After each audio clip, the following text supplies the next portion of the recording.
Welcome to the deep dive, where we dig into your sources to find those really interesting nuggets that help you feel genuinely informed. Today, we're looking closely at Genesis chapter 8. Our source is this fascinating essay by Schuyler Fiction, The Ark, the Altar, and the Rhythm of Return, a Hebrew exegesis of Genesis 8. Right. And our goal here is to unpack how Schuyler Fiction uses the original Hebrew, the wordplay, the repetitions, the structure, to reveal some deep theological meanings. We'll look at how well this, poetic style works to show the shifts in the chapter. Shifts like from judgment to mercy. Exactly. And from just surviving to finding a new purpose, a new vocation for humanity. So it's all about how grace comes back, not like flipping a switch, but more like a steady, deep rhythm. Okay, let's get into it. So the essay starts by pointing out that Genesis 8.1 doesn't kick off with action, but with remembrance, that word, zakar. What's the weight behind it in Hebrew? Why is it so central here? That's a great place to start. Zakar. It's not like God just forgot and then went, oh yeah, Noah. The essay clarifies it's about relational re-engagement. Relational re-engagement, okay. Yeah, like covenant stirred into motion. Fiction calls it the breath before redemption. It sets this tone of active, divine care right away. It's a really effective framing device the author uses. So it's way more than just a mental note. It's God actively turning towards the ark. And it's not only Noah God remembers, right? Exactly. That's crucial. The essay points out God remembers at Noach, yes, but also Kol HaKaya, every living thing, and Kol HaBehima, all the cattle, Pateva, in the ark. Don't ever... Total remembrance is how fiction puts it. Like the ark is being held in divine mindfulness. It really underscores this broad, inclusive mercy right at the start of this new phase. And from that remembering action, and God caused a wind, Ruach, to pass over the earth. Right, and Schuyler Fiction makes a really vital connection. This ruach isn't some random wind. It's presented as the same spirit wind from Genesis 1.2. The one hovering over the waters at creation. Precisely. So it's returning here to re-begin. Yeah. Not creating brand new, but remembering back into order. That repetition of the divine breath is, it's incredibly significant theologically. But the essay stresses this isn't a destructive wind, is it? It's described differently. Yeah, as a caressing wind. A wind of restraint, not wrath. Fiction even draws a parallel to the gentleness of the Passover angel. It's about calming things down. And that affects the waters. How? Well, the waters, shaka. It's a Hebrew verb meaning they quiet, diminish, ease. It's like a divine de-escalation, almost like God exhaling relief, you know? Ah, okay. Fiction argues pretty persuasively that the whole theology of this first verse really turns on Zakar. It pivots the whole narrative away from just destruction towards the awakening of mercy.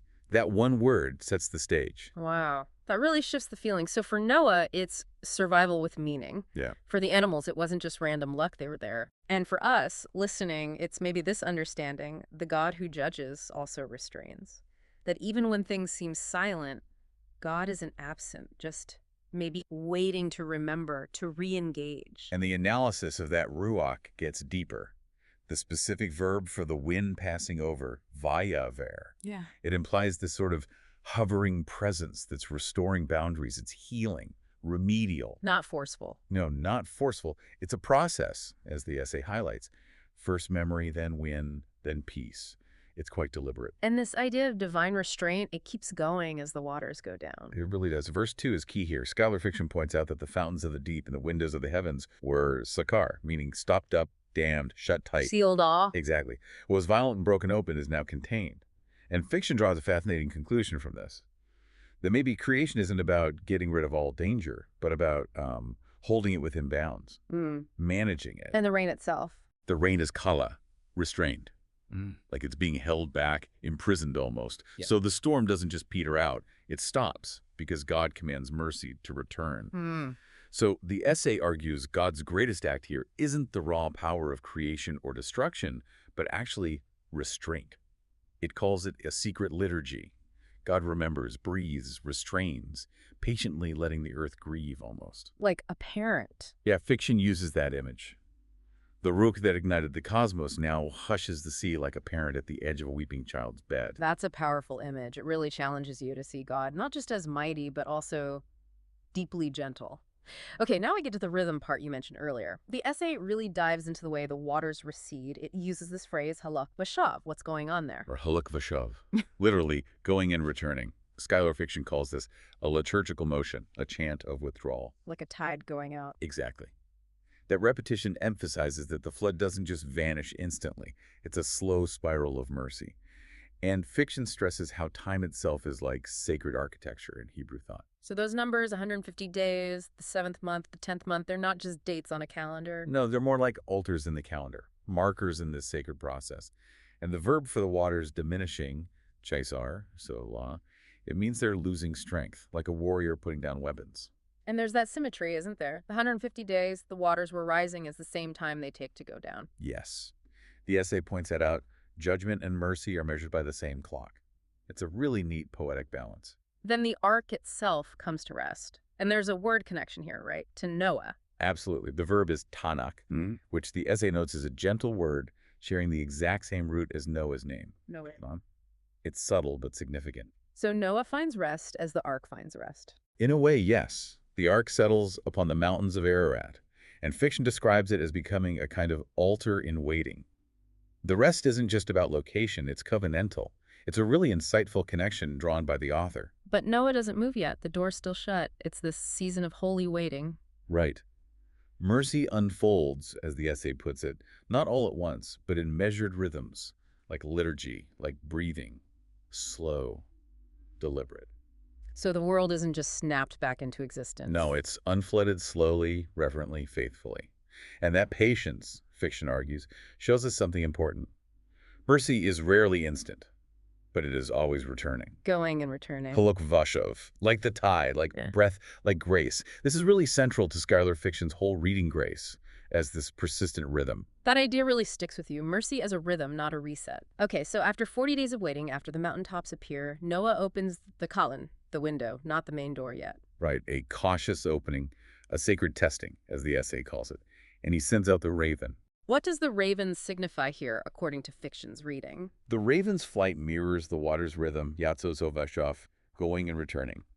But, crucially, the raven is endlessly circling, never settling, never resting. It doesn't find a place to land. No. Fiction calls it a creature of the margins, sort of comfortable amid death. It's a stark image, setting up a contrast. And then comes the dove. And she finds no menjaf, no resting place. And that word, menchash, you're saying it connects back to Noah. Incredibly, yes. Yeah. Same root as Noah and the ark's resting place, Tanat Kefi. The essay points this out beautifully. The earth just isn't ready for that kind of true rest or settling yet. But Noah reaches out and brings her back in. Yes, and fiction portrays that gesture as gentle, almost fatherly. It reinforces Noah's role as this caretaker, the priest of the ark. Then he waits again. Another Shevet Yamim Akram, 7 days. A deliberate ritual period. Right, this isn't random timing. He sends the dove out again. And this time, success. Yes. She comes back Boreb in the evening with an alezeit tarf befia, an olive leaf freshly plucked in her mouth. The olive leaf, a symbol of peace. Exactly. Zayet, olive, signifies peace, anointing, new beginnings. The essay calls it the world's first offering back to Noah, almost like a covenant in leaf form. The symbolism is rich. And the text says, Noah knew Vayeda Noch. What kind of knowing is this? Fiction describes it as intimate knowledge, a kind of spiritual discernment, not just observing but understanding, a communion. And the third time he sends the dove, she doesn't come back. Which signifies fulfillment, not abandonment. She's found Mount Sorish, her resting place. The earth is ready. So the essay effectively uses the contrast. Raven, circling death. Dove, finding life and peace. Absolutely. Noah tests the world through breath and feather, showing incredible patience and discernment. And that final silence when the dove doesn't return, it speaks volumes. As fiction puts it, the earth is breathing again, and peace has taken flight. So finally, after almost a whole year, Noah removes the mikse of the ark. The essay calls this the covering or veil. What's the importance of this specific word? Schuyler fiction explains it as more than just a roof. It's like a barrier between inside and out. Removing it is like lifting a curtain on this reborn world. And he sees the Panai Ha-Adama, the face of the ground. Yes, the same Adama, the ground from which Adam was made. And it's dry, Sharvu. It's healed. But the essay points out there are actually two different words for dry used close together here. That's right. First Sharvu, word dry. But then, a bit later, in verse 14, it says the earth was Yavsha, Yaya, which means like utterly dry, fully restored. Fiction cleverly connects this second word back to the emergence of dry land in Genesis 1. It signals completion. Okay, so the ground is dry, even fully dry. He can see it, but he still doesn't leave the ark. Why the wait now? This is really striking, isn't it? Uh-huh. Fiction argues this highlights a theology of obedience deeper than evidence. Seeing isn't enough. Sight is not the final sign, speech is. Exactly. He waits for the divine command.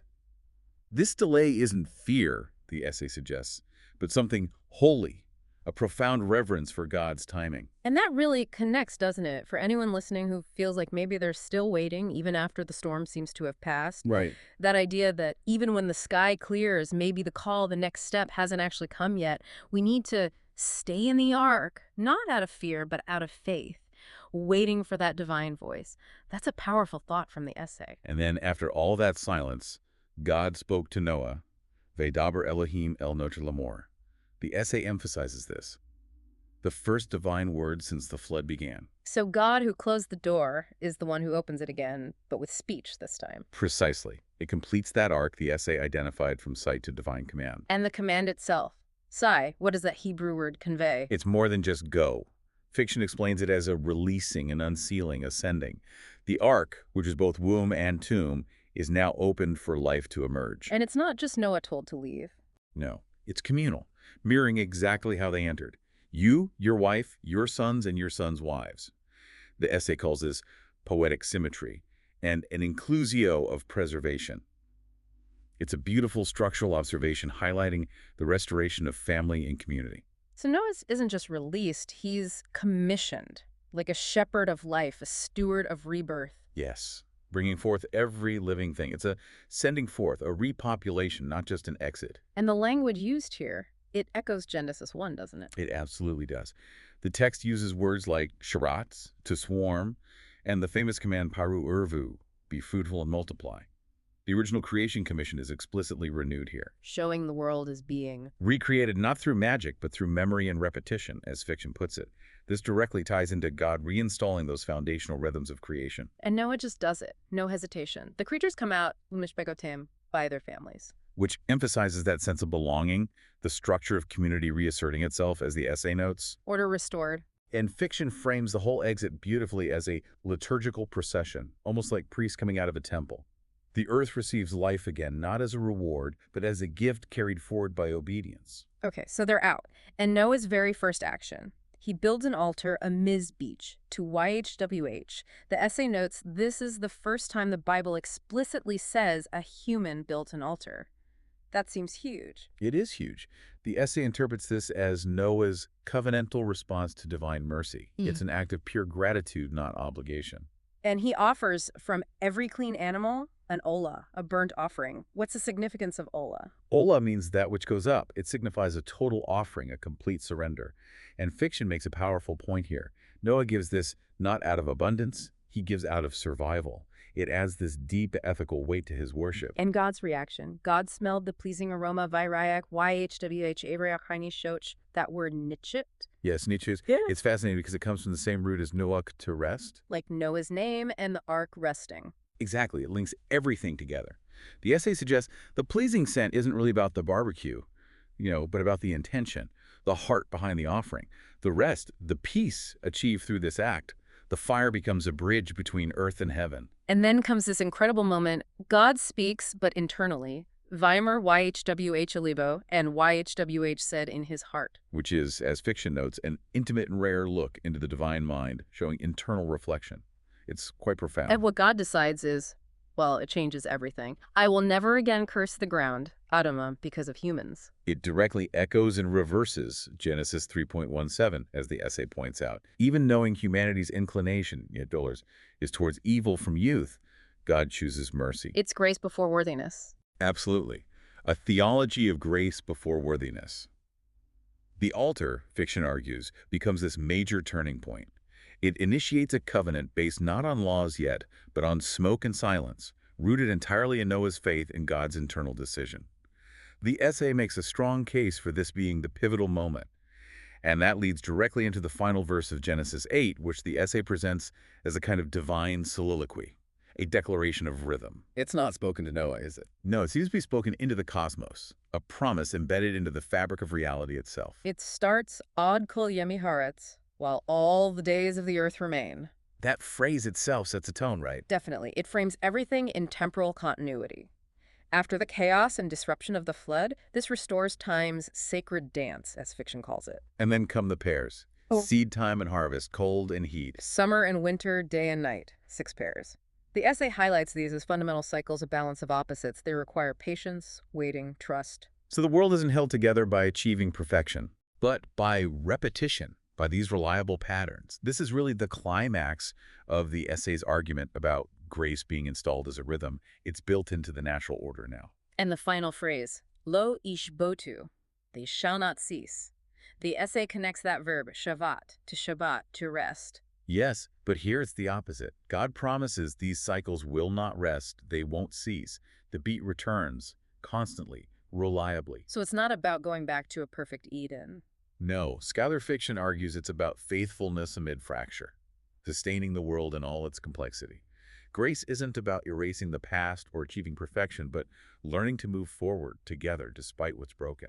That's a really profound takeaway. The essay calls this verse a hinge between the flood and the covenant to come. It anchors God's presence right there in the everyday rhythms. Exactly. An invitation, as fiction suggests, to find God not only in miracle, but in the slow cycle of mercy. So the whole story doesn't end with a big victory parade, but with a rhythm. A rhythm. A kind of liturgy, the essay concludes. A promise wrapped in pattern. As long as earth remains, grace will keep time. Wow, what a journey through just one chapter. This deep dive using Schuyler Fiction's essay really showed how focusing on those key Hebrew words, zakar, ruach, halok vashav, nitoch, lo ishbotu, uncovers that profound shift. From judgment to mercy, yeah, but also from just surviving to having this divine calling. And fiction's approach, that kind of literary, poetic reading, seems really effective in capturing those transitions, doesn't it? It successfully shows how grace isn't just switched back on, but woven into time itself as this steady, reliable rhythm. The insights about Noah as priest, God's internal vow, they really highlight a patient, compassionate God. The essay makes its case very compellingly through that Hebrew lens. So here's something for you to take away and think about. In your own life, maybe when things feel chaotic or uncertain, what are the rhythms of grace you're invited to notice or even participate in? How might we, like Noah, find God not just in the big dramatic moments, but in those quiet, persistent, everyday cycles of life itself?